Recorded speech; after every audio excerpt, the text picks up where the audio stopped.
bom que você veio. Eu sou o pastor Mirko Levac da comunidade da Fé Church e você está no nosso canal oficial do YouTube. Se você ainda não é um inscrito, inscreva-se agora mesmo em nosso canal. E não se esqueça de já deixar o seu like nesse vídeo. Essa mensagem virá de encontro ao seu coração. Então, aumente a sua expectativa e veja tudo o que Deus pode fazer através de você.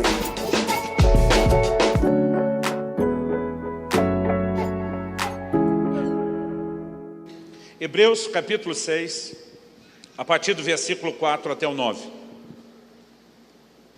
Hebreus 6, a partir do 4, diz assim: é impossível, pois, que aqueles que uma vez foram iluminados e provaram o dom celestial e se tornaram participantes do Espírito Santo e provaram a boa palavra de Deus e os poderes do mundo vindouro e caíram, se é impossível outra vez renová-los para arrependimento, visto que de novo estão crucificando para si mesmos o Filho de Deus e expondo a ignomínia ou desonra pública. 7. Porque a terra que absorve a chuva, que frequentemente cai sobre ela, e produz erva útil para aqueles por quem é também cultivada, recebe bênção da parte de Deus. Mas, se produz espinhos e abrolhos, é rejeitada, perto está da maldição, e o seu fim é ser queimado. Quanto a vós outros, todavia, ó amados, estamos persuadidos das coisas que são melhores e pertencentes à salvação, ainda que falamos dessa maneira. Eu vou ler o versículo 9 de novo, dessa vez na NVI, a Nova Versão Internacional. Amados, mesmo falando dessa forma, estamos convictos de coisas melhores em relação a vocês, coisas próprias da salvação. A versão revisada de Almeida, que eu gosto muito, diz: de vós, ó amados, esperamos coisas melhores e que acompanham a salvação, ainda que assim falamos. Eu quero começar a construção da nossa ideia em cima da declaração explícita aqui do versículo 9 dessa expectativa. De vós, amados, esperamos coisas melhores. Ao que eu e você precisamos entender, há duas maneiras de nós olharmos essa frase. Primeira, aquela leitura generalizada. O que é que Deus está falando para todo crente, para todo cristão, em todo qualquer lugar e época. E depois nós vamos tentar fazer uma leitura mais refinada, porque todo texto tem um contexto, e dentro das regras de interpretação bíblica, a gente tem que se questionar o que foi dito, a quem foi dito, por que foi dito, em qual contexto foi dito. Isso nos ajuda a aprofundar o entendimento.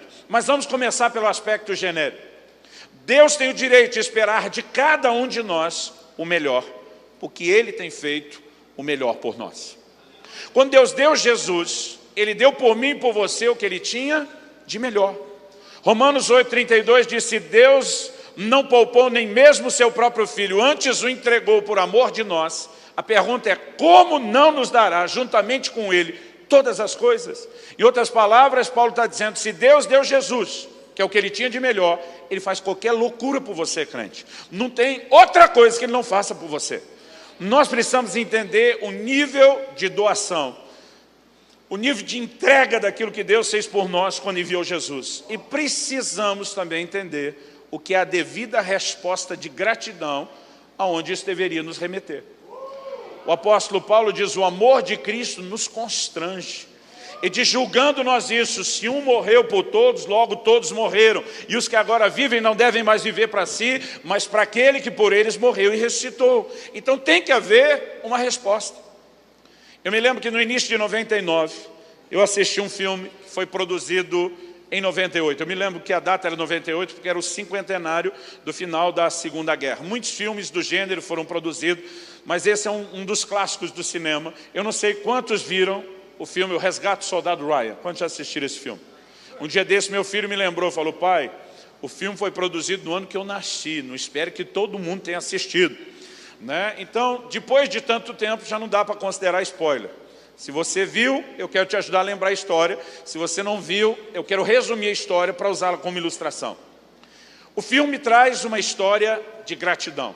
Mas antes de falar da cena com que o filme começa e termina, que revela o cerne da mensagem de gratidão, eu quero que você entenda que a história se desenrola mais ou menos assim.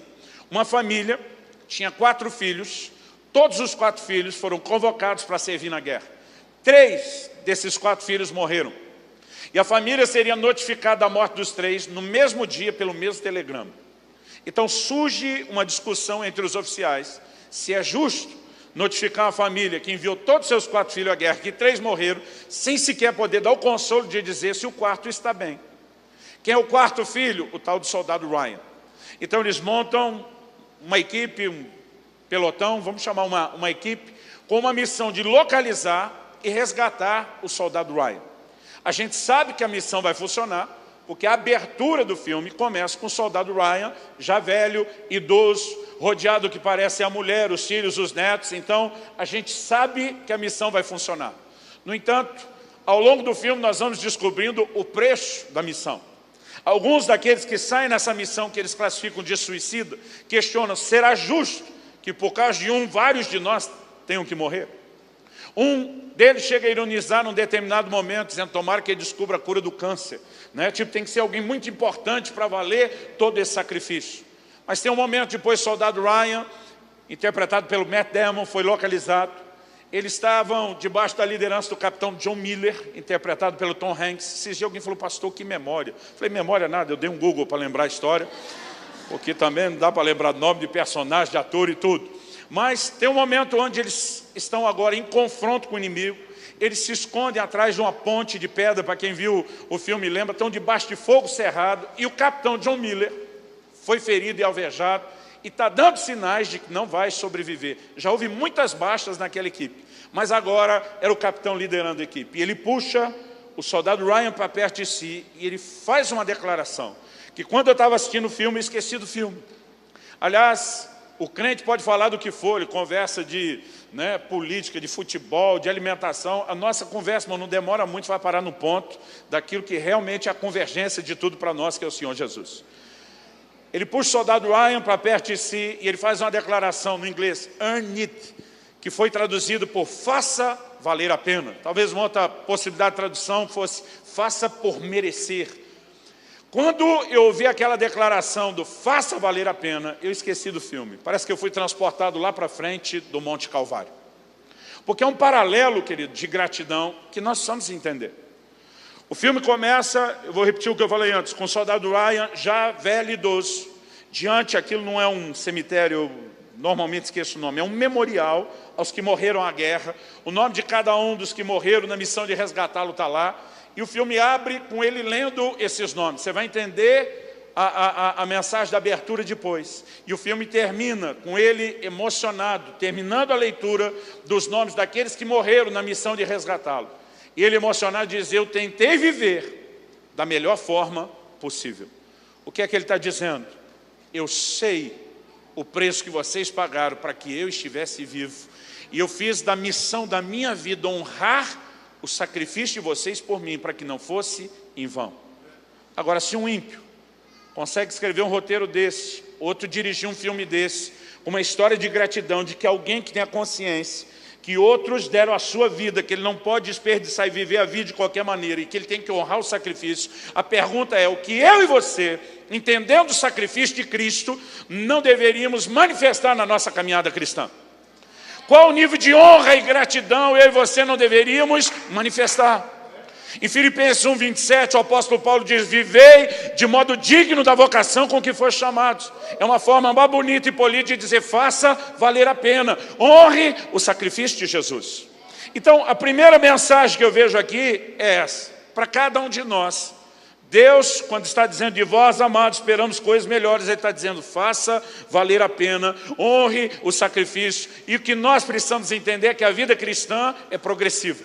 Não importa o quanto você já cresceu, tem espaço para crescer mais. Não importa o quanto você se doou a Deus, tem espaço para se entregar mais. Aliás, Provérbios 4:18 diz que a vereda do justo é como a luz da aurora, vai brilhando mais e mais e mais, até ser dia perfeito. Temos a responsabilidade de corresponder com essa expectativa de coisas melhores. Mas, voltando agora para dentro do contexto do texto, ele começa no versículo 4, falando de pessoas que inegavelmente tiveram uma experiência genuína com Cristo. Mas ele fala de um grupo que, apesar dessa inegável e genuína experiência com Cristo, eles tropeçaram, eles caíram, e não apenas caíram, Ele chega ao ponto de dizer, caíram a ponto de não mais poderem ser renovados para arrependimento. Então ele não está falando só de um desviado qualquer. Ele está falando de alguém que ultrapassou uma linha sem volta. Que existe uma linha sem volta, não dá para negar. Isaías 55 diz, buscai ao Senhor enquanto se pode achar, invocai-o enquanto ele está perto. O que claramente indica que uma hora ele não mais poderá ser achado e ele não mais estará perto. Outro dia alguém falou, mas pastor, não está falando então de a gente buscar Deus enquanto está em vida? Eu falei, então era só dizer buscar o Senhor enquanto vivo. É lógico que depois de morto não tem mais jeito. Então, nós precisamos entender que a palavra de Deus é clara a respeito disso. Por outro lado, quando você começa a falar dessa linha, difícil não é reconhecer que a linha existe. Difícil é dizer aonde ela está. Qual é o momento que alguém cruza, mas que a linha existe, existe. Em Hebreus, no capítulo 10, no versículo 26, ele diz, se deliberadamente vivemos no pecado, depois do pleno conhecimento da verdade, já não resta mais sacrifício para o pecado. Então, há um momento onde alguém pode extrapolar essa oportunidade de restauração, e isso aconteceu com essas pessoas. Então, quando ele diz, de vós, amados, esperamos coisas melhores, ele está falando de um grupo que fracassou na fé, mas ele está escrevendo para um grupo que está de pé.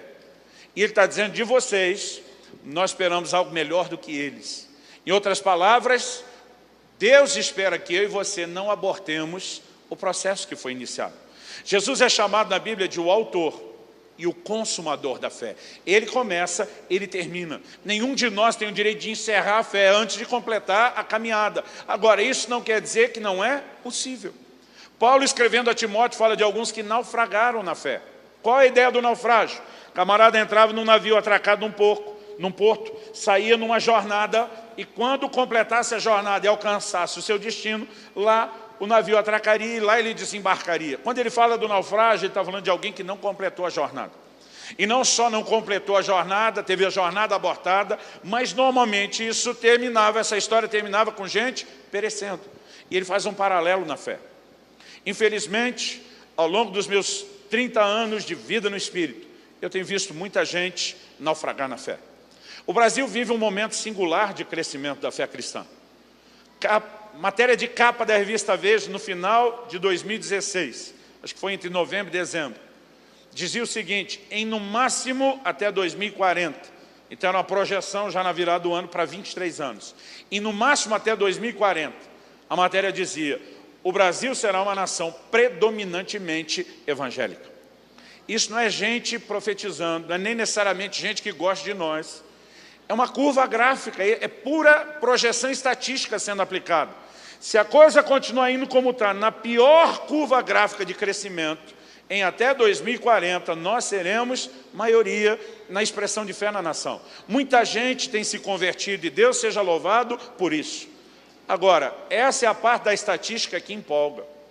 De acordo com o último censo, nós éramos 40 milhões de 200 milhões da nação.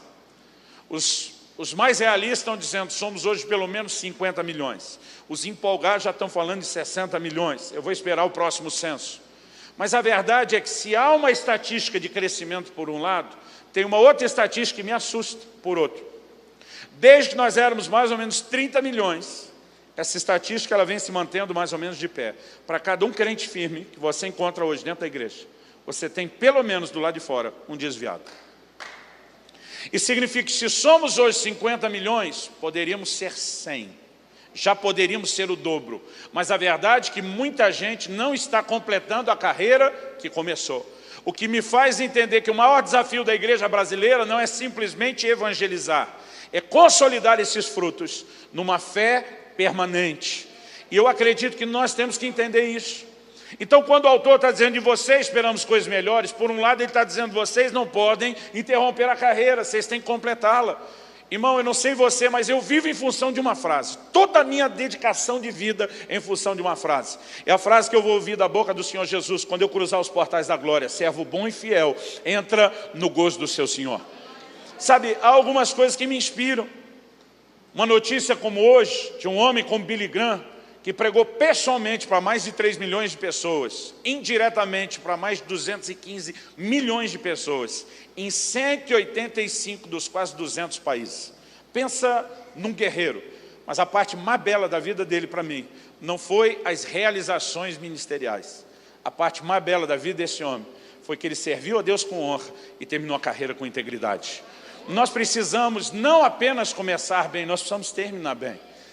Eu fico no meu coração às vezes gemendo e dizendo: Deus, eu anseio por ver muita gente podendo encerrar a carreira como Paulo, dizendo: eu combati o bom combate, eu completei a carreira e eu guardei a fé, eu não comprometi a fé.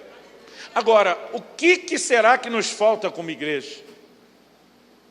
Que leve as pessoas a ter uma fé que não se comprometa, que não seja abortada, na qual nenhum de nós naufrague, pelo contrário, que a gente termine. Eu acredito que esse texto não apenas diz que Deus espera de nós coisas melhores, mas ele sinaliza quais são essas coisas melhores e o quão importante isso é, para que a gente não termine como esses outros terminaram. Então, eu não quero falar a respeito da pessoa ou da obra do Espírito Santo como se isso fosse importante para um movimento na igreja, como se isso fosse importante para o crescimento do Evangelho. Eu quero te apresentar a relação com o Espírito Santo como algo essencial para a sua sobrevivência. Porque se você não entender isso, a sua própria fé, ela poderá ser comprometida ao longo da caminhada. Então, vamos começar observando esse grupo que caiu. Em primeiro lugar, não estamos falando de um tipo de desviado que eu chamo do desviado comum. O que é o desviado comum, que a maioria de nós conhece? Se tem 50 milhões do lado de dentro, 50 do lado de fora, a maioria de nós deve conhecer pelo menos um. É alguém que, embora caminhasse no meio de nós, no meio dos nossos irmãos, em algum momento talvez se deixou vencer pelo calor da paixão, pecou numa determinada área e depois, envergonhado, com vergonha de Deus e dos irmãos, que às vezes não são tão clementes como Deus, eles se afastaram e foram se esfriando e hoje se encontram distantes. Tem aqueles, a gente brinca que o crente não briga, ele tem excesso de comunhão. Então tem aqueles que deu muito excesso de comunhão, deu, como a gente diz lá no sul, BO, boletim de ocorrência, né? E se magoaram, se feriram, caíram na armadilha da ofensa e também se afastaram.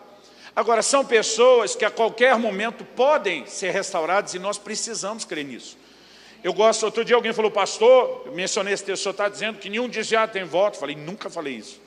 Tiago 5 diz lá nos versículos 19 e 20, irmãos, se algum de vós se desviar da verdade e um de vocês o converter, sabei que você está salvando da morte uma alma e cobrindo uma multidão de pecados. Então dá para reconverter aquele que se afastou e, obviamente, tem restauração. Lucas 15, eu brinco, é o capítulo do desviado na Bíblia.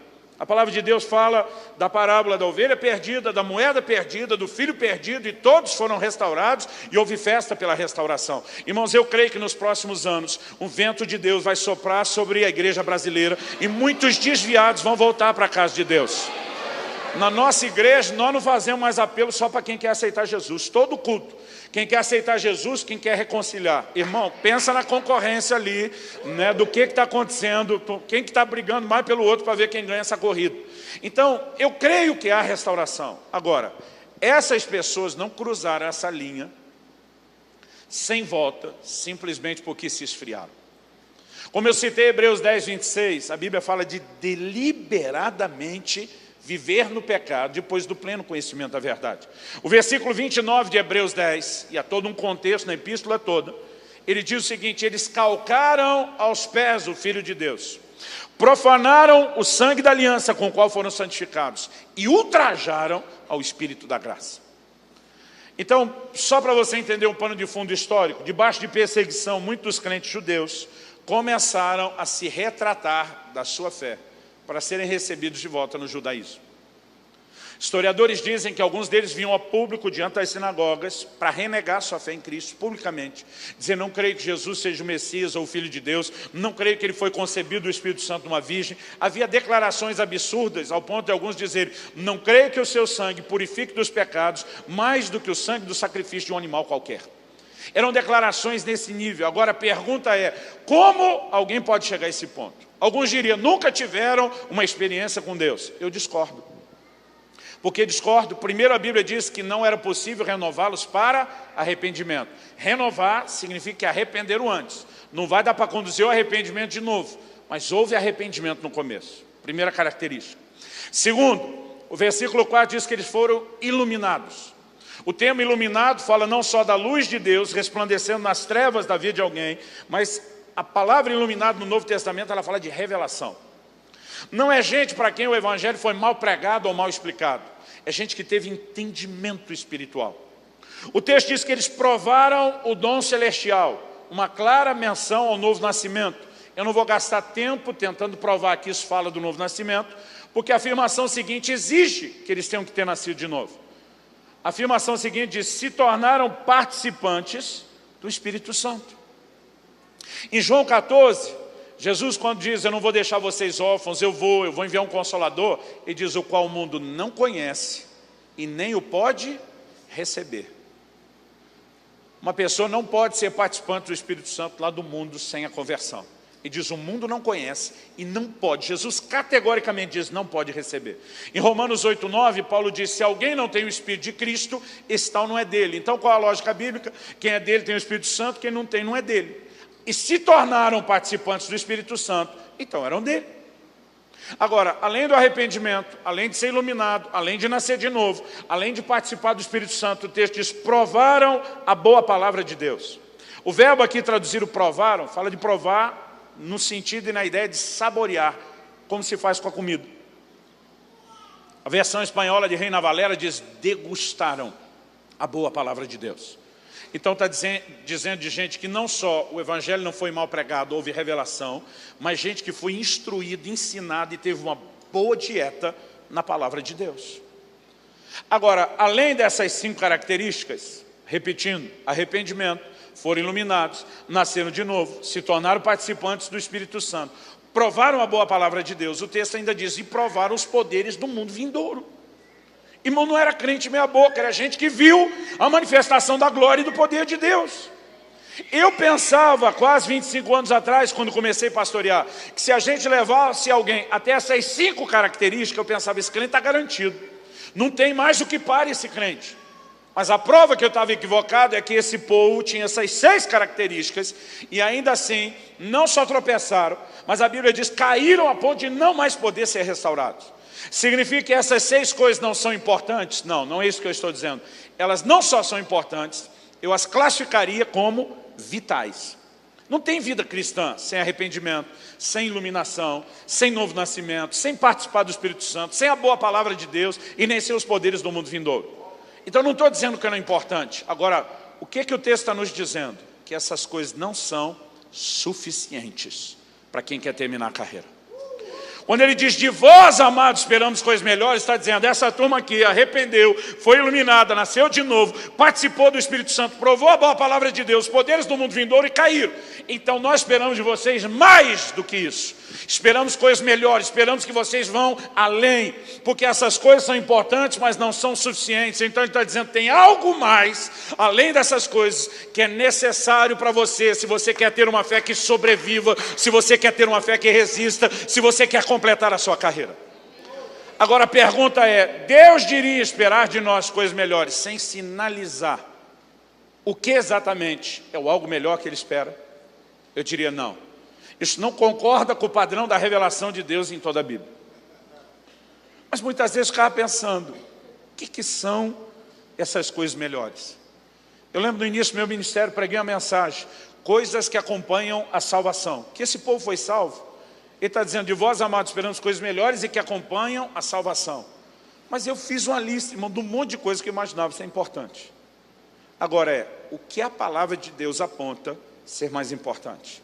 Eu descobri que a resposta estava nesse texto o tempo todo, nos versículos 7 e 8.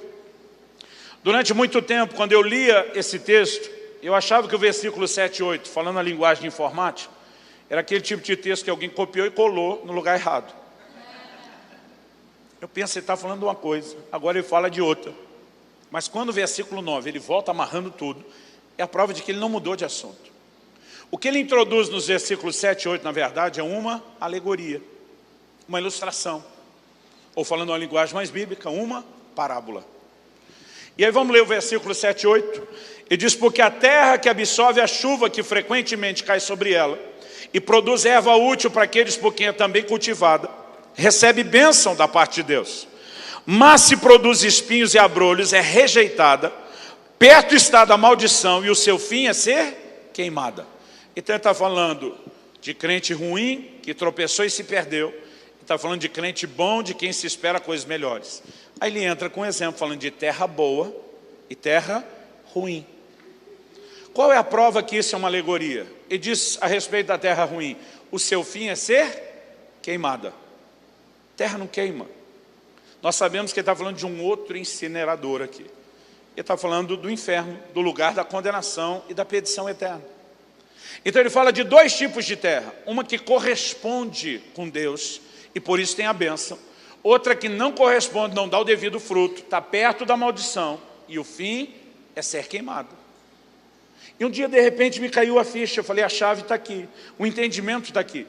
E eu comecei a tentar entender o que faz de uma terra, terra boa, e o que faz da outra terra, a terra ruim. A primeira coisa que eu equivocadamente deduzi, falei, bom, versículo 7 está falando de uma tal de chuva. Então a primeira terra é boa porque sobre ela chove. E o segundo texto não fala de chuva, mas fala de espinhos e abrolhos, que é o tipo de frutificação numa terra que tem pouca ou baixa irrigação. Então eu equivocadamente deduzi, sobre uma terra chove, sobre a outra não. Mas não dá para fazer essa aplicação nem no natural e nem no espiritual. Porque Jesus diz lá no Sermão do Monte, que Deus faz nascer o sol e cair a chuva sobre justos e injustos. Ele não está selecionando sobre quem vai chover e quem não. Se uma terra fosse frutífera para Deus porque sobre ela chove, e a outra não fosse frutífera porque não chove, ela não deveria ser acusada nem responsabilizada de nada. Ela seria uma vítima. Porque não está na escolha ou no poder dela fazer chover, ela apenas seria vítima. Mas Deus está dizendo, eu abençoo você porque deu fruto, você está perto da maldição, se continuar assim, seu fim é ser queimado. Ele está responsabilizando a terra. Então a ideia de que sobre uma chove e sobre a outra não é complexa, no natural e no espiritual. Porque Joel, fazendo referência das primeiras e últimas chuvas, ele simbolicamente diz, e acontecerá que nos últimos dias derramarei do meu espírito sobre toda a carne. Ele não diz, vou derramar do meu espírito sobre os crentes. Ele não diz, vou derramar do meu espírito sobre os bons crentes. Ele não diz, vou derramar do meu espírito sobre os bons crentes das igrejas boas. O problema, irmão, é que nós temos tentado fazer do Espírito Santo um patrimônio só nosso. Quando ele nunca esteve limitado às paredes dos nossos prédios, ele nunca esteve limitado às nossas reuniões. Deus diz, eu vou derramar do meu espírito sobre toda a carne. Por quê, querido? Ninguém vai converter sem a ação do Espírito Santo. Há um nível do que pode ser experimentado do Espírito Santo, que é a sua habitação, a sua morada em nós, que só vem depois da conversão. Mas para que a pessoa converta, ela tem que se arrepender. Além do livro de Romanos dizer que a bondade de Deus conduz ao arrependimento, Jesus diz em João 16 que o Espírito é quem nos convence do pecado. Então o Espírito Santo vai trabalhar no coração de alguém que ainda não converteu, para convencê-lo, para levá-lo ao arrependimento. Tito 3,5 fala do lavar da regeneração do Espírito Santo. Então o novo nascimento também só acontece por obra do Espírito Santo. E é depois dessas duas coisas, arrependimento, novo nascimento produzido pelo Espírito Santo, que agora o homem poderá ter o Espírito Santo habitando dentro de si. Mas antes de chegar a esse ponto, o Espírito Santo já está agindo na vida dele. Irmão, tenho certeza que aqui não é diferente. Mas lá em Curitiba nós temos todo tipo de história de conversão na nossa igreja. Não é gente que converteu só na igreja ou num culto. Não é gente que converteu só com alguém pregando. É gente que diz, pastor, eu estava numa balada, comecei a chorar, o meu coração apertou, parece que as escamas caíram dos meus olhos, eu não queria mais nada daquilo, eu queria Deus. É neguinho dizendo, eu estava na boca de fumo, Deus me pegou. Nós temos um dos pastores na frente de uma das nossas igrejas. Esse camarada estava na frente de um banco, esperando a hora de assaltar um carro forte, e alguém entregou um folheto. Mas na hora que ele pegou o folheto, ele nem leu. Ele disse, Luciano, não dá para dizer que era mensagem. Algo me pegou por dentro. Agora, havia uma mãe de joelhos orando noite e dia sem cessar. E a gente tem visto a obra que Deus tem feito. Agora, nós não podemos dizer que Deus faz chover sobre uma terra e sobre a outra não. Se assim fosse, Ele não poderia responsabilizar a terra. Então eu fiquei perguntando, se a diferença não é que sobre uma chove e a outra não, qual é a diferença? E demorou para eu perceber um detalhe do versículo 7. Qual é o detalhe? A terra que absorve a chuva.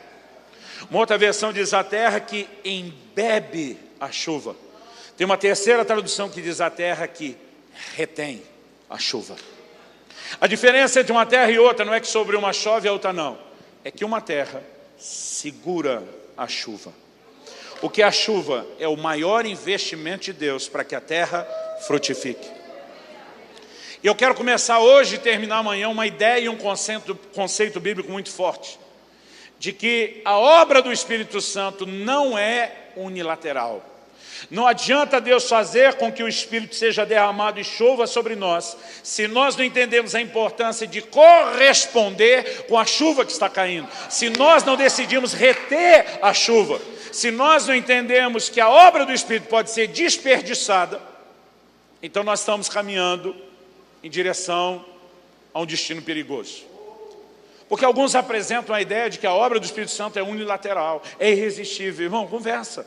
Atos capítulo 7, versículo 51, Estevão pregando, ele diz para os judeus seus dias: vós sempre resistis ao Espírito Santo. Se o Espírito Santo não pode ser resistido, como é que eles resistiam? Agora, se resistiam, então não basta apenas que o Espírito Santo tente algo. Nós precisamos entender um elemento chave chamado correspondência. E o tema da minha mensagem hoje é correspondendo ao Espírito Santo. Eu quero tentar te ajudar a entender algo importante. Por quê? Quando falamos a respeito do Espírito Santo, nós estamos falando da única segurança, da única garantia que eu e você podemos ter de completar essa carreira. Abre sua Bíblia comigo em Efésios, no capítulo 1, nos versículos 13 e 14. Efésios 1, 13 e 14. Vira para o irmão ao seu lado enquanto você abre e fala para ele: só não esquece aquele presente que vai rolar no final.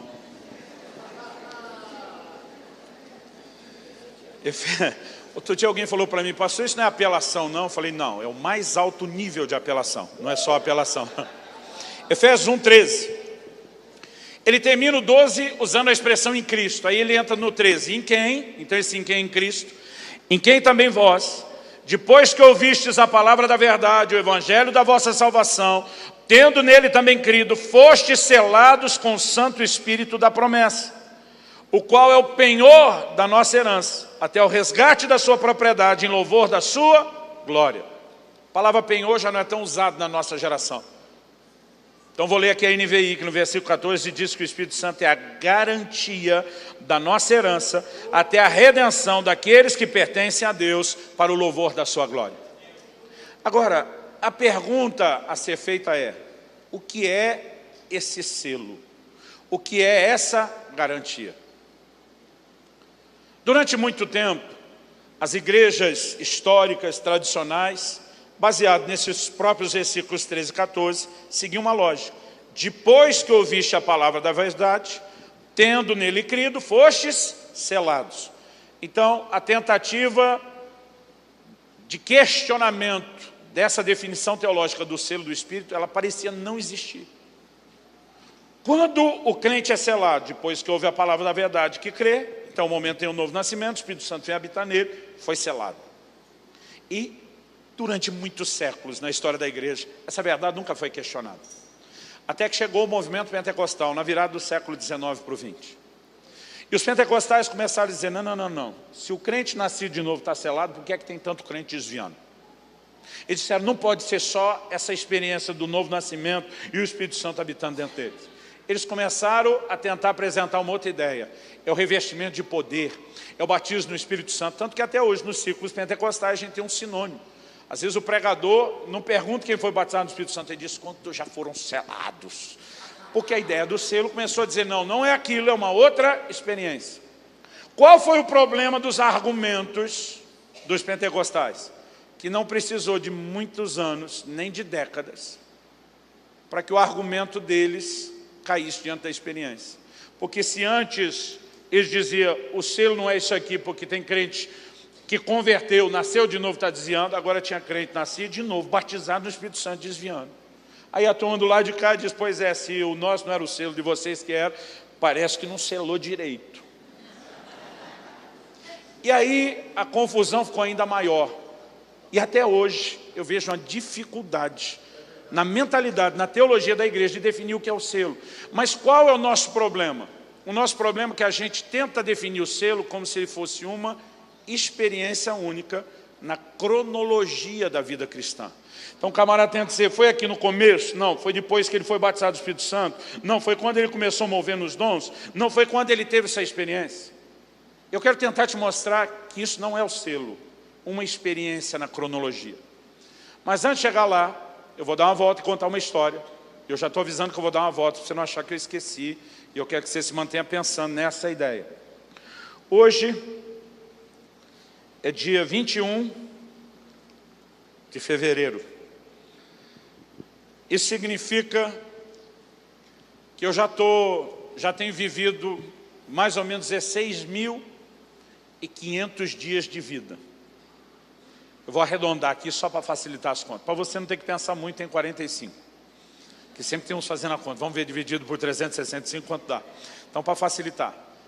16.500 dias de vida. Por que eu estou falando isso? Vamos supor que eu tenha comido, em média, para cada um dia de vida meu, 1 quilo de comida. Uma média generosa. Porque alguns anos atrás já cheguei a pesar quase 50 quilos a mais. Já teve ocasião de comer quase 1 quilo, era numa refeição. Mas como tem a época que era criança, como tem a época pós-conversão, né, desse tanto de comida, vamos dar uma média generosa e dizer que eu comi 1 quilo de comida por dia. Isso significa que eu já comi pelo menos 16,5 toneladas de alimento até hoje. Pensa numa máquina consumidora de alimento. Sou eu e você, porque não foi só eu comer. Eu fico tentando imaginar quanto espaço a gente precisaria aqui, né, em largura, comprimento e altura, para estocar 16,5 toneladas de alimento. Cá entre nós, acho que foram umas 20 ou 25, mas vamos ficar no 16,5. Gente, é muita comida. Agora, se há uns 4 anos atrás, quando eu completei 15.000 dias de vida e eu tivesse feito a conta, dissesse, meu Deus, já comi 15 toneladas de comida, e eu chegasse à conclusão, é muita comida, e porque foi muita comida que eu comi, eu parasse de comer, eu estaria vivo hoje? Porque a lógica é simples. Não importa o quanto eu já comi, se eu parar de comer, eu morro. Então agora vamos voltar lá. O problema não é quanta experiência você teve com o Espírito Santo. É que se você parar de relacionar com Ele, você morre. Então a chave não é tentar entender o selo como uma cronologia, onde aconteceu. Eu quero que você entenda que a palavra de Deus nos sugere que o selo tem a ver com um relacionamento. Efésios 4,30 diz, e não entristeçais o Espírito Santo de Deus, com o qual foste selados para o dia da redenção. Ele diz, o selo começou lá no dia da conversão, começou, mas tem que ser preservado mediante um relacionamento contínuo. Se você o entristece, se você o afasta, você vai bagunçar o relacionamento e você pode comprometer a sua garantia. Então nós precisamos entender um elemento chave da vida cristã, que se chama relacionamento com o Espírito Santo. Segunda carta de Paulo aos Coríntios, capítulo 13, verso 13, a conhecida bênção apostólica. O apóstolo Paulo diz que a graça do Senhor Jesus, que o amor de Deus o Pai e que a comunhão do Espírito Santo seja com cada um de vós. Agora, sabe o que eu acho curioso? A maioria dos crentes imagina que lê esse texto mais ou menos assim, que a graça do Senhor Jesus, aí ele para e diz, forte, hein? Importante esse negócio aqui, ó, porque ele lembra, pela graça sois salvos, mediante a fé. Diz, se não fosse a graça, nós estaríamos tudo lascado, perdido. Então, a graça é importante. Aí diz, graça, importante. Aí ele continua, que o amor de Deus o Pai, diz, forte também, hein? Porque ele lembra de João 3,16. Deus amou o mundo de tal maneira que deu seu Filho unigênito, para que todo aquele que nele crê não pereça, mas tenha a vida eterna. Ele disse, se não fosse o amor de Deus, nós estávamos tudo perdido. Forte também. Mas ele termina de ler o versículo. Imagina na cabeça dos crentes, está mais ou menos assim. E que a comunhão do Espírito Santo, o que quer que seja isso, não deve ser importante, seja com cada um de vós. Mas, em primeiro lugar, você não pode pegar o Espírito Santo como pessoa da Trindade e dizer que ele não é importante como Pai e Filho. E você não pode pegar uma obra do Espírito Santo apresentada na interação da Trindade e dizer que ela não é importante como a do Pai e do Filho. Eu ouso dizer que assim como não existe vida cristã sem a graça de Jesus, assim como não tem vida cristã sem o amor do Pai, não existe vida cristã sem a comunhão do Espírito Santo. Mas qual o problema? Se isso fosse importante, tinha que ser parte da nossa doutrina. Mas a gente não fala, a gente não prega, a gente não ensina, a gente pouco vive e sequer canta sobre comunhão com o Espírito Santo, porque a maioria de nós não conseguiu entender. Não estou falando de experiência. A Bíblia diz que aquele grupo caiu, eles se tornaram participantes do Espírito Santo, eles tiveram uma experiência. O que faltou não foi experiência, o que faltou foi a continuidade do relacionamento. Lá em Hebreus 10, 29, ele diz, eles ultrajaram ao Espírito da graça. Então nós precisamos entender qual é a dinâmica de ação e interação com a pessoa do Espírito Santo. Eu vou falar um pouco melhor sobre os detalhes dessa interação e do relacionamento amanhã. Hoje eu quero estabelecer um fundamento doutrinário importante.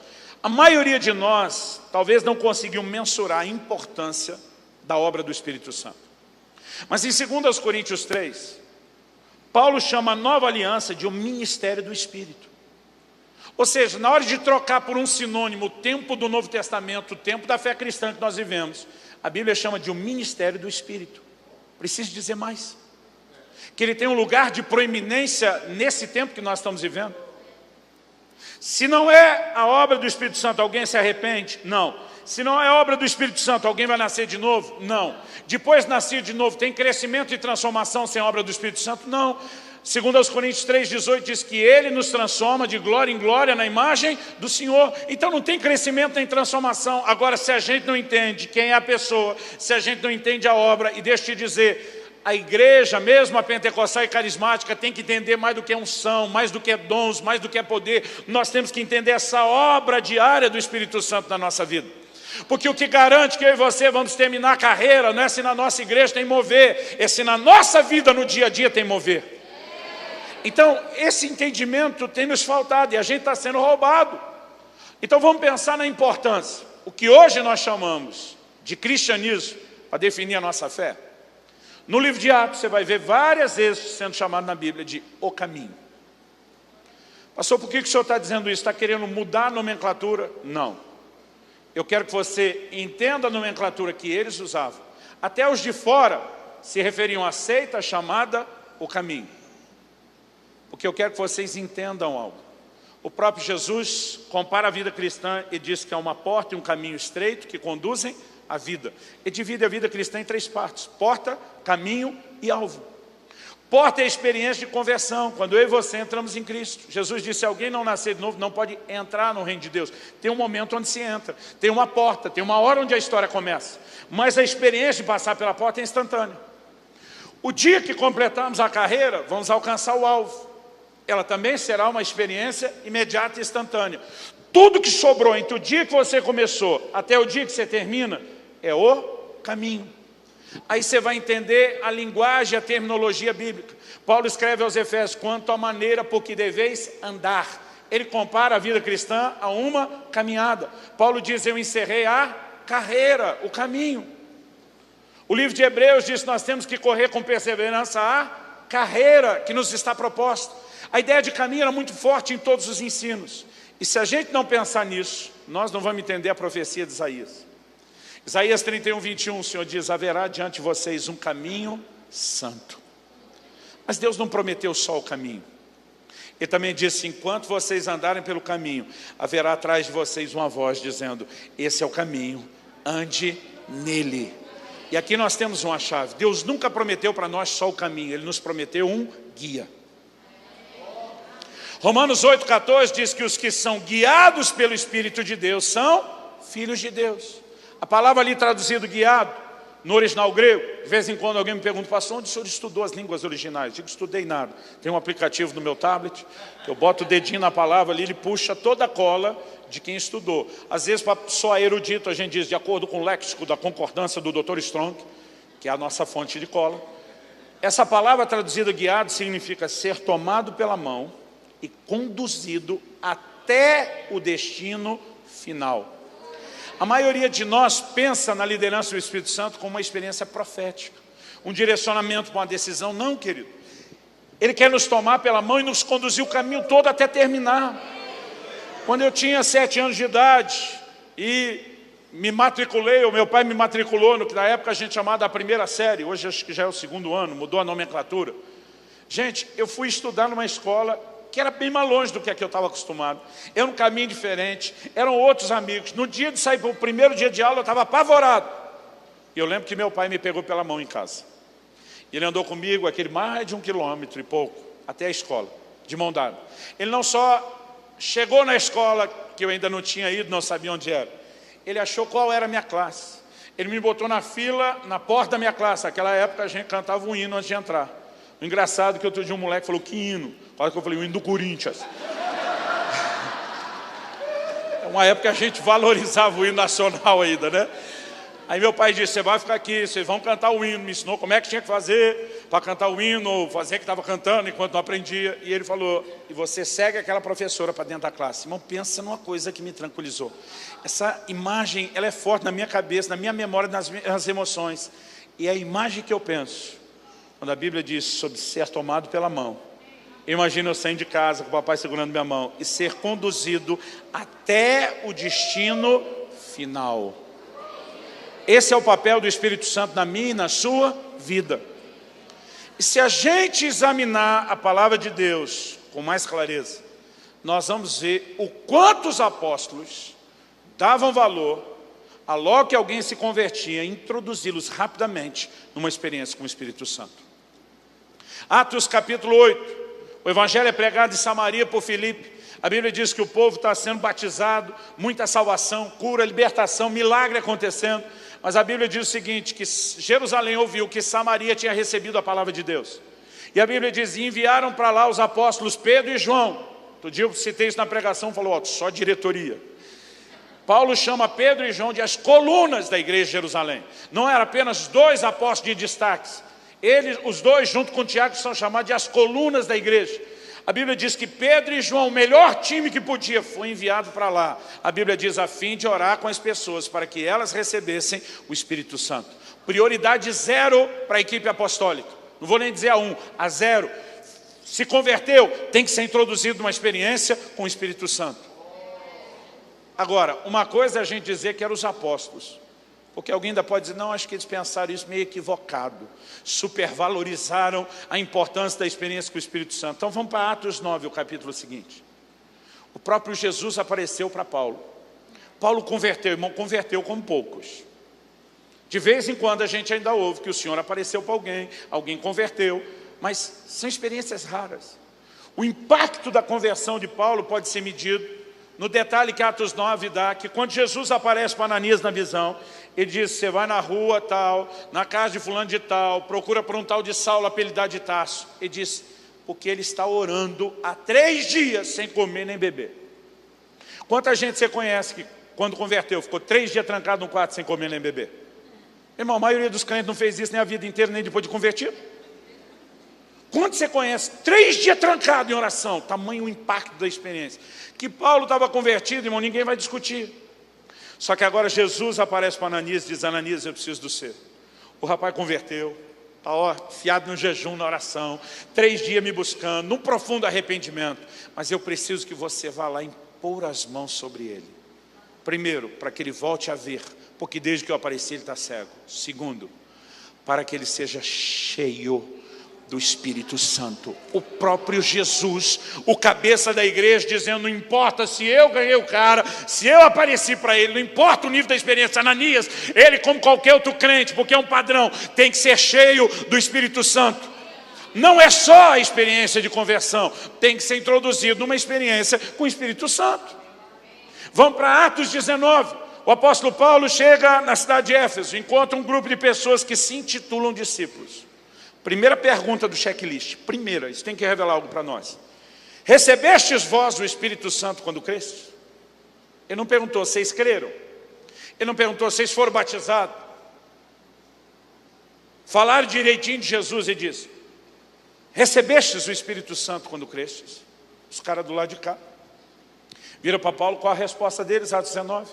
Nós sequer ouvimos falar que exista Espírito Santo. Eles estão dizendo, não, nós não recebemos o Espírito, a gente não sabe o que é, ninguém nunca apresentou, ninguém nunca falou disso. Eu imagino Paulo do lado de cá, com o queixo caído. Se fosse hoje em dia, numa linguagem bem brasileira, talvez ele pensasse, resmungar, sabe de nada, inocente. Ele diz, gente, no que é que vocês foram batizados? Olha a pergunta de Paulo. No que vocês foram batizados? O que é que está por trás da pergunta dele? Eu não reconheço um evangelho que levaria vocês a Jesus e não apresentaria a pessoa do Espírito Santo. Me explica no que vocês foram batizados, que não está fazendo sentido. Aí os caras do lado de cá dizem, não, nós fomos batizados no batismo de João. Aí acho que é a hora que Paulo definitivamente pensaria, sabe de nada, inocente. Aí diz, João veio batizando, um batismo de arrependimento, anunciando aquele que viria. Aquele que ele anunciou que viria já veio. Já instituiu o seu batismo não só com água. O próprio João diz, ele vos batizará com o Espírito Santo. E diz, gente, vocês estão por fora, vocês estão desatualizados. Vamos começar tudo de novo. Pega os caras, afunda eles em nome do Senhor Jesus. E a Bíblia diz, quando tira da água, todos foram cheios do Espírito Santo. Ele diz, agora é evangelho sendo pregado e evangelho sendo vivido. Agora a igreja subtraiu a experiência com o Espírito Santo depois do momento da conversão. Parece que se eu ouvir a palavra da verdade, se eu crio no evangelho, eu não preciso de nada do Espírito Santo. Quem foi que disse? Nós precisamos entender a importância e o peso que tem. Agora, vamos mais longe. Em Atos, no capítulo 13, nós temos uma guinada na história da igreja. O evangelho deixa de ser pregado só para os judeus. E agora passa a ser anunciado para os gentios nas viagens missionárias. Qual a diferença que está acontecendo? A diferença é que quando um judeu evangelizava outro, eles tinham uma base de fé comum, que era a mesma Bíblia, o mesmo Velho Testamento, com as mesmas promessas. Então, quando alguém evangelizava um judeu e o judeu convertia no início da igreja, não precisava dizer para ele, agora não pode ter idolatria. Porque o judeu já sabia que não podia idolatria. Ele não precisava dizer, agora não pode imoralidade, porque ele já conhecia os mandamentos. Sabia que não podia imoralidade. Então eles só tinham que usar a base comum de fé da Bíblia para provar que Jesus era o Cristo, o cumprimento das Escrituras. Então o cara aceitava aquilo e ele já tinha uma boa base para começar. Agora, quando eles vão evangelizar no meio dos gentios, os chamados povos pagãos, irmão, pensa no desafio. Deixa eu tentar dar uma ilustração atual. Falar de Jesus para um brasileiro é relativamente fácil, porque nós somos uma nação de cultura cristã. A maioria das pessoas já ouviu falar em Deus e diabo, céu, inferno, anjo, demônio, certo e errado. A maioria dos brasileiros, se não crê que a Bíblia é a palavra de Deus, no mínimo vai considerar a ideia de que ela contenha. E está aberto a uma conversa. Agora, eu já estive pregando na Índia alguns anos atrás, e vou daqui a alguns meses. Você chega para um hindu na Índia e diz, eu vim te pregar a palavra de Deus. Ele olha para você e diz, que Deus? Eles creem milhões de deuses. Você diz, não, o Deus vivo verdadeiro. Diz, não, quem diz que tem um só? Não existe nenhuma base comum para você dizer, essa é a revelação de Deus, esse é o padrão de Deus estabelecido. É por isso que o evangelho tem que ser pregado com força de sinais e prodígios. Nós tivemos numa cidade que fazia 6 meses que não chovia. Quando eu comecei a pregar, eu me vi falando, assustei, porque aquilo não veio de mim. Eu me vi dizendo, eu estou aqui para anunciar a palavra do Deus vivo e verdadeiro, que confirma a sua palavra com sinais que acompanham. E eu pensei, tomara que aconteça alguma coisa agora. Em 10 a 15 minutos que eu estou pregando, aquele clima começou a mudar, uma chuva começou a se formar. Agora, eu não sabia que fazia 6 meses que não chovia. Primeira coisa que eu incrédulo pensei, isso é coisa do inimigo querendo atrapalhar. Eu só fui saber da história depois. Agora, quando aquela chuva desceu, e eu estava pregando ainda, fiquei todo molhado com a chuva descendo, eu não entendi a euforia das pessoas, eu não entendi o comentário dos hindus, mas nós, quando terminamos, tivemos que mandar embora, sem sequer poder almoçar com os irmãos, porque aqueles hindus estavam dizendo, o Deus dele funciona, e aí o chefe dos hindus já queria pegar nós para dar uma coça. Então a gente teve que se mandar. Irmão, se você não pregar o evangelho com força de sinais e prodígios, eles não vão crer que tem um Deus diferente daquilo que eles acham que é Deus. Agora, não é só isso. Depois da conversão veio outro desafio. O discipulado é a mudança de valores. Aí, esses judeus agora pegavam os gentios e diziam, não pode mais idolatria. O quê? Eles cresceram nos templos dos ídolos. Não era só as divindades romanas, gregas, era uma mistura de tudo naquele mundo antigo. Aí dizia, agora não pode prostituir. Mas peraí, a prostituição era praticada dentro dos templos, diante dos ídolos. Então, o conceito deles antes de relacionar com Deus deles envolvia a prostituição, agora não pode mais. Irmão, o desafio era muito maior. Por que eu estou dizendo isso? Pensando no desafio, vamos tentar avaliar o método que eles usaram para pregar o Evangelho? Paulo e Barnabé chegam na cidade, começam a pregar, sinais, milagres, o povo converte. Eles começam a dar o discipulado básico. Eles ficam pouco tempo numa cidade. E eles dizem para aquele grupo de convertidos, agora vocês seguram a onda aí, que nós temos que pregar em outra cidade. Aí eles pregam em outra cidade, juntam um grupo e dizem, segura a onda aí, que nós temos que pregar em outra cidade. Cada vez que eles saem, não tem pastor para cuidar do grupo. Atos 14 diz que eles voltavam depois estabelecendo pastores. Então eles iam pegar os crentes que cresceram mais, que amadureceram mais, e agora levantar os primeiros líderes. Quando saíram ainda não tinha. Quando eles saíram e deixaram esse grupo, não tinha Bíblia. Porque o Velho Testamento só o judeu tinha acesso, o Novo não tinha sido escrito. Quando eles saíram e deixavam esse grupo, não tinha um prédio, que às vezes erroneamente a gente chama de igreja. A igreja é a gente, mas o prédio, irmão, facilita muito a vida de todo mundo, dá identidade, facilita o trabalho. Eles não tinham isso. Agora vamos pensar, esses caras já receberam o Evangelho num contexto difícil, tanto de conversão como agora discipulado. Aí você fica só um pouquinho com o grupo e diz para eles, sobreviva, não estamos deixando pastor, não estamos deixando Bíblia, não estamos deixando prédio, segura a onda e sobreviva. Hoje em dia a gente dá Bíblia, prédio, pastor, e é difícil manter o povo na fé. E gente que é mais fácil de converter e mais fácil de discipular. O que é que eles faziam para esse negócio funcionar? Porque dava muito mais certo para eles do que para a gente. Você já parou para pensar nisso? 1 de João 2, 20 e 27, vou misturar os dois versículos. E diz, vós tendes a unção do Santo. E a unção do Santo que está em vós é verdadeira e não é mentira. Ela vos ensina todas as coisas. Eles pegavam esse pequeno grupo e diziam, vocês agora foram cheios do Espírito Santo. Chegará um momento que vocês vão ter tudo mais que precisam. Nós vamos prover liderança, vai haver os ensinos e os mandamentos com clareza, mas nesse momento, para a sua sobrevivência, vocês têm que aprender a ser liderados pelo Espírito Santo. E eles tinham mais sucesso com isso do que o que nós temos nos nossos dias. Agora vamos lembrar, a voz dizia, haverá diante de vocês um caminho santo, mas Deus não proveu só o caminho. E dizia atrás, haverá uma voz dizendo, esse é o caminho, onde não desvie para a direita, não desvie para a esquerda, esse é o caminho. Isaías 35:8 diz, nem o louco errará o caminho. O que é que Deus está dizendo? Que a habilidade de se conduzir nesse caminho não errar, a capacidade não tem nada a ver com a minha, a sua habilidade, não tem a ver com quanto conhecimento a gente tem nem da Bíblia, não tem a ver com quanta inteligência, não tem a ver com quanta sabedoria. Deus está dizendo até, com o perdão da palavra para ficar bem claro, até o retardado mental, pancada a cabeça, o que tem o déficit cognitivo, o Senhor está dizendo, nem o louco vai errar o caminho.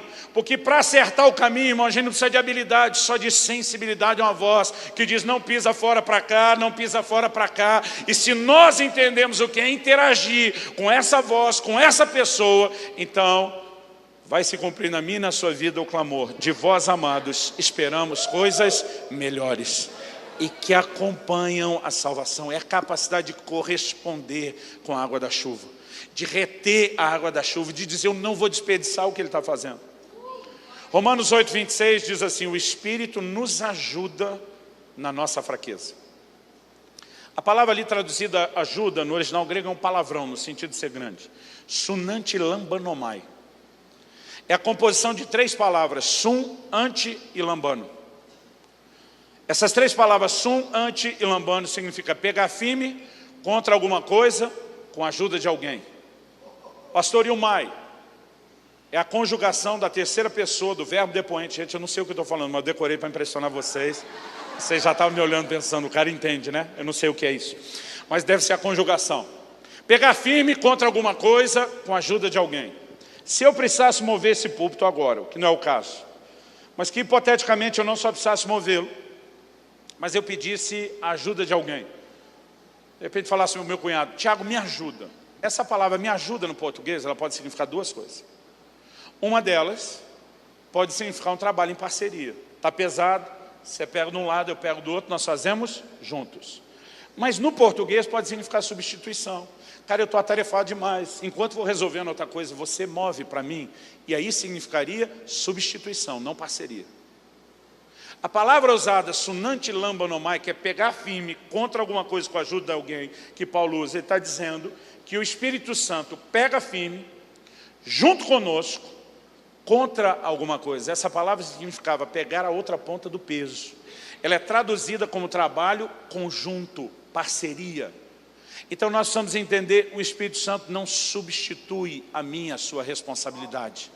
Ele espera que a gente coopere com Ele, enquanto Ele coopera conosco. A chave da vida cristã é a interação com a pessoa do Espírito Santo. Agora vamos pensar, se a interação for negligenciada, e Ele não age sozinho, vai sobrar alguma coisa? Não. Gênesis capítulo 6, versículo 3. Deus diz, o meu espírito não agirá para sempre no homem, porque é carnal. E os seus dias serão 120 anos. Eu não sei você, eu aprendi na antiga escola bíblica dominical, que essa frase significava que o dilúvio viria em 120 anos. Que o capítulo 6 é o início da história do dilúvio. E eu discordo daquilo que eu aprendi. Porque a Bíblia diz que Noé tinha 500 anos de idade, quando gerou seus 3 filhos. Deus fala com ele depois dos filhos nascerem, não sabemos exatamente quanto tempo depois. E o dilúvio foi no ano 600 da sua vida. Então não tem nem 100 anos para construir a arca. Do que Deus está dizendo? Os dias do homem serão 120 anos. Quando você lê o capítulo 5, irmãos, o cara vivia demais. Adão viveu 930 anos. Não ganhou de Matusalém, mas chegou perto. Você consegue imaginar o último bolo de aniversário? Quanta vela teve para pagar? Agora, algo muda quando o dilúvio está chegando e a média de vida do homem despenca para 120 anos. Deus estava abaixando a duração da vida. E o Moisés, que viveu a medida cheia dos 120, diz lá no Salmo 90, que foi ele que escreveu, a vida do homem é 70, quando muito 80 anos, e o que passa disso é hora extra, quer dizer, câncer infarto. Por que Deus está baixando a vida? Olha o protesto de Deus, o meu espírito não agirá para sempre no homem. Deus está dizendo, te dou quase 1 milênio de vida, cabeção. E você não corresponde com o meu espírito para viver na carne, eu vou diminuir o investimento. O tempo e a intensidade vão diminuir de quase 1000 anos para 120, depois baixou de 120 para 70, 80. Ok, você precisamos entender desde o começo, a não interação com o Espírito Santo significa comprometer aquilo que Ele está tentando fazer em nós. Paulo escreve e diz, não entristeçais o Espírito Santo de Deus. Esse não é um conceito exclusivo do Novo Testamento. Isaías 63:10 diz, eles contristaram o seu Espírito Santo. Essa palavra traduzida ali no hebraico, contristaram, significa feriram, magoaram, causaram profunda dor ou aborrecimento. Eles contristaram o seu Espírito Santo, pelo que ele se lhes tornou em inimigo. O que muitos de nós não entendemos é que o Espírito Santo pode ir de parceiro e cooperador a inimigo. A Bíblia diz de uma terra que retém água da chuva e tem bênção, mas fala de outra que não, está perto da maldição, e a Bíblia diz o seu fim é ser queimada. A obra do Espírito Santo, se nós não cooperamos, se nós não interagimos, ela pode ir passando, diminuindo. E Paulo diz aos Tessalonicenses, capítulo 5, verso 19, não extingais o Espírito. Uma outra versão diz, não apagueis o Espírito. O que ele está dizendo? Que existe um botão dotado de alta tecnologia espiritual, que se o crente descobre onde é e aperta, puf, o Espírito Santo deixou de existir. Não. Não tem como você fazer o Deus eterno, sem começo nem fim, deixar de existir. Então o que é apagar o Espírito Santo? É diminuir a ação dele na sua vida. Porque a ação dele é semelhante a um fogo. Se você alimenta, é intenso. Se não alimenta, diminui. E se não alimentar em absolutamente nada, se não alimenta devidamente, diminui. Se não alimentar nada, se extingue. Então a obra do Espírito Santo não será intensa na minha e na sua vida, a menos que a gente corresponda. E o problema é que a maioria de nós não entende a nossa parte. E a gente ainda fica frustrado, porque como acha que é tudo dele, a gente acha que ele que tinha que estar fazendo. Um dia desse estava ensinando sobre os dons do Espírito, um irmão veio desabafar, pastor, faz mais de 20 anos que eu sou crente. E Deus nunca me deu dom. Eu falei, primeiro não é dom, é dom. Eu falei, segundo, não tem nada na Bíblia que diz que o dom vai correr atrás de você. A Bíblia diz, buscai com zelo os melhores dons. Falei, é você que corre atrás do dom, não é o dom que corre atrás de você. Agora, a maioria de nós, porque não entende a interação, fica esperando, por que é que o Espírito Santo não fez isso comigo? Irmão, na cabeça de muito crente, avivamento é uma ideia bagunçada. Os caras imaginam, eu gosto da figura da Bíblia, que fala do Espírito Santo como rio. Há um rio cujas correntes alegram a cidade de Deus. Ezequiel 47, ele viu um rio que emana do santuário. O Apocalipse diz que esse rio emana do próprio trono de Deus.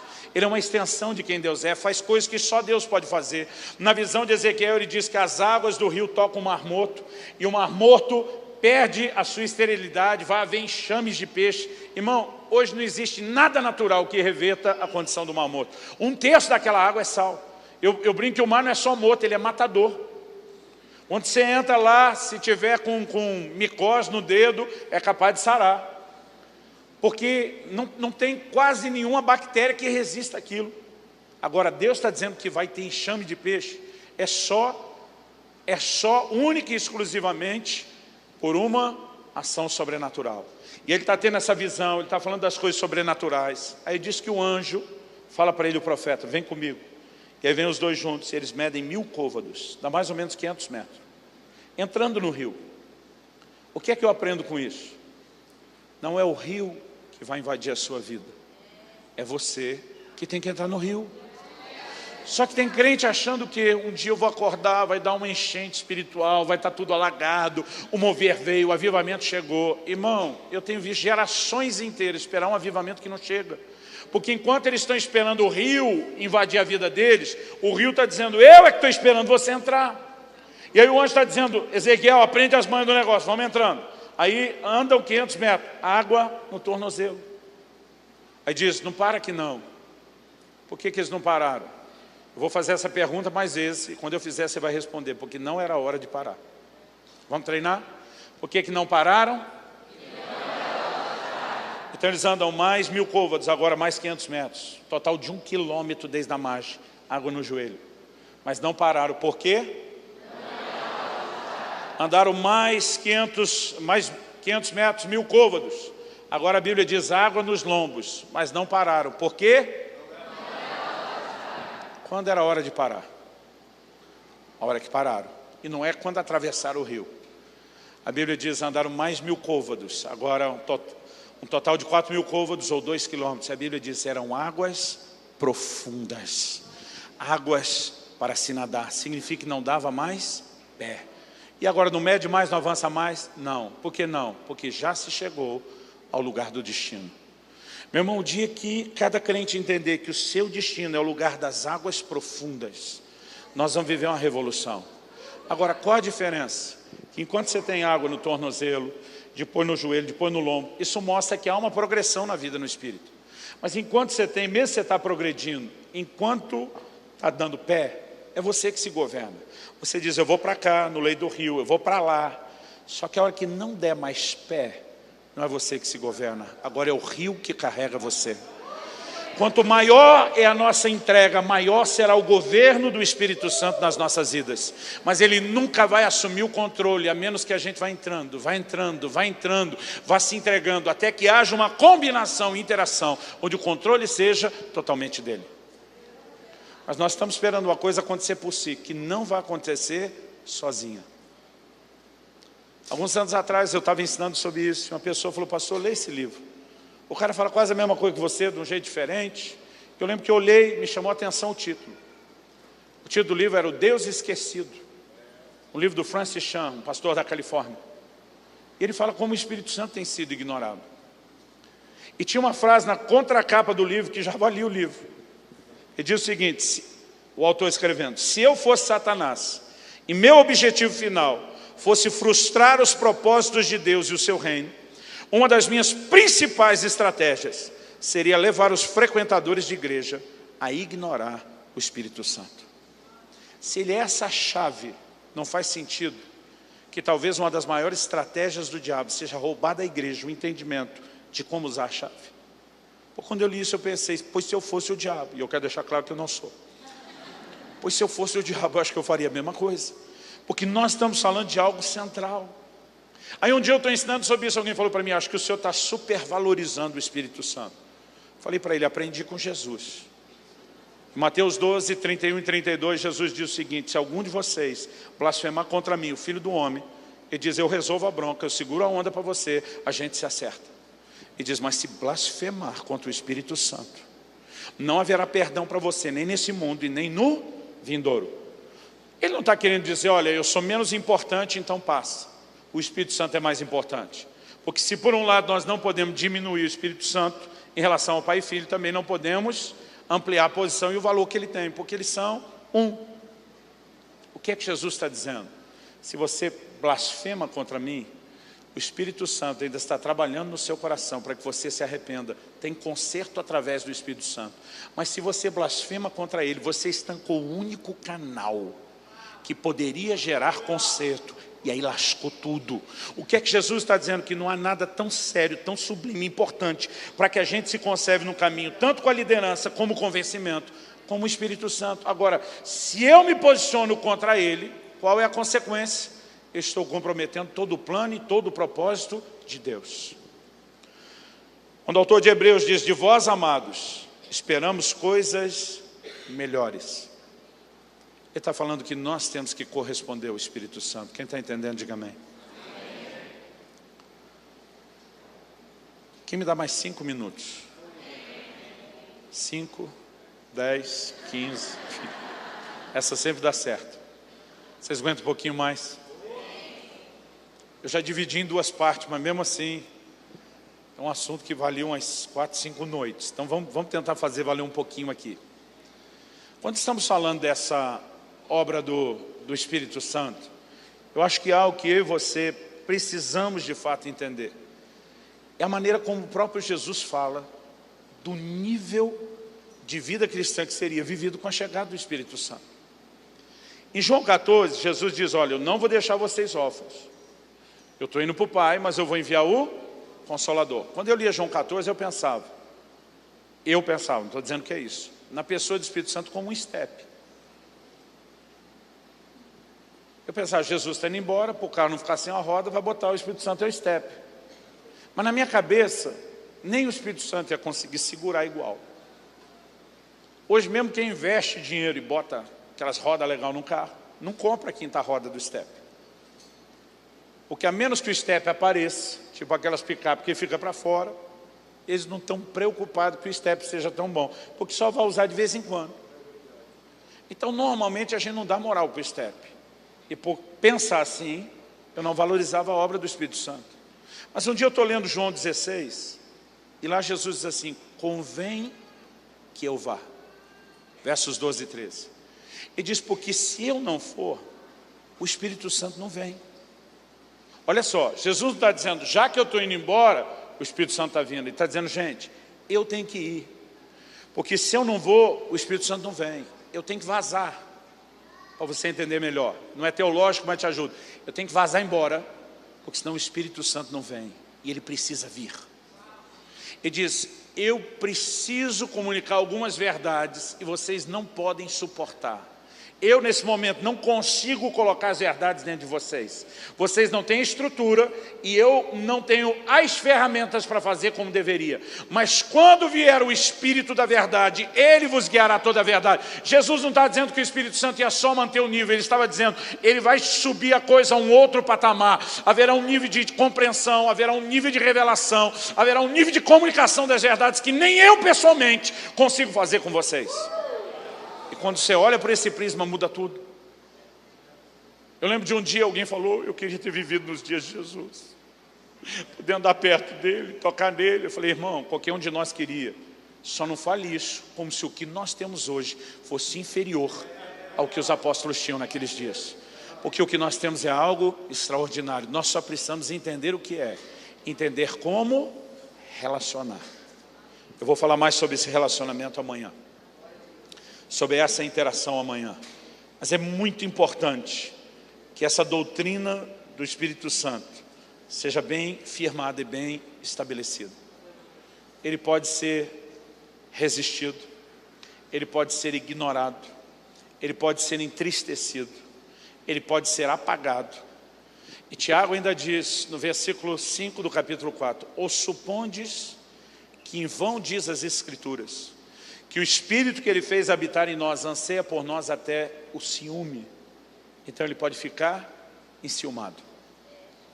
Vamos tentar entender essa linguagem dos ciúmes. Um dia eu estava num culto, ia pregar em algum lugar, a gente estava cantando aquela canção, me ama, me ama. Aí entra na parte do refrão que diz, ele tem ciúmes de mim. Está todo lado de um camarada, que tem uma turma dentro da igreja, que ele se acha no controle de qualidade do corpo de Cristo. Não, parece que assim, nada pode ser pregado, cantado sem o aval deles. Aí o camarada do meu lado falou, um absurdo essa canção. Eu falei, o quê? Falar que o Espírito Santo tem ciúme, comparar Deus com um homem, com um sentimento carnal. Eu falei, alguém tinha que ter avisado isso para o Tiago. Aí falou para mim, quem é o Tiago, o autor da música? Eu falei, não, cabeção, o apóstolo Tiago, que escreveu o que o cara está cantando na música. Aí o cara me olha e diz assim, está na Bíblia? E você não pode pecar. Eu tenho vontade de dizer, criatura, tu nem sabe o que está escrito na Bíblia, e está no controle de qualidade do corpo de Cristo. Agora, antes de falar no versículo 5, que o Espírito tem ciúmes, o que é que ele diz no versículo 4? Tiago 4,4, ele diz, adúlteros. Algumas versões traduziram infiéis, mas essa palavra no grego é moichos, significa adúlteros e adúlteras. Por que ele está usando o termo adúltero? Vamos lembrar de algo importante. A Bíblia apresenta de um lado a pessoa de Jesus como noivo, de outro a igreja como a noiva, e apresenta a relação de igreja e Jesus como uma relação romântica de um homem e de uma mulher. Não só uma relação romântica, uma relação de compromisso, visando o casamento. Aí diz assim, adúlteros, não sabeis que a amizade do mundo, ele coloca a figura do mundo como a ponta de um triângulo amoroso. Não sabeis que a amizade do mundo, quando você começa a ter olhos para o mundo, flertar com o mundo, é inimizade contra Deus. Depois dele dizer do crente que deixou de focar em Jesus e está se misturando com as coisas do mundo, ele pergunta, ou supondes que em vão diz as Escrituras, que o Espírito que Ele fez habitar em vós, anseia por vós até os ciúmes. Quem é o responsável por preparar uma igreja pura, sem mancha, nem ruga, nem qualquer coisa semelhante, mas santa e irrepreensível? O Espírito Santo. É a missão dele entregar essa noiva, essa igreja, para o noivo. E quando ele percebe que essa noiva, que é a missão dele entregar pura, santa e imaculada, está flertando com o mundo, o protesto da Bíblia é adúltero. Está dizendo que você nem casou, você tem um compromisso aqui e já está virando os olhos para outro. A Bíblia diz que o Espírito Santo fica enciumado. Há diversas terminologias para falar de como nós podemos atrapalhar ou prejudicar o trabalho dele. Entristecê-lo, enciumá-lo, resisti-lo, ignorá-lo. Hebreus 10, 29, ultrajá-lo. E o pior de todos, apagá-lo. Se nós não entendemos a importância, não de ter uma experiência, não de achar que o selo foi uma coisa que aconteceu na conversão, no batismo, mas se nós não entendemos que é o dia a dia não entristecê-lo, nós jamais vamos viver os recursos que Deus disponibilizou para que a vida cristã de fato seja vivida.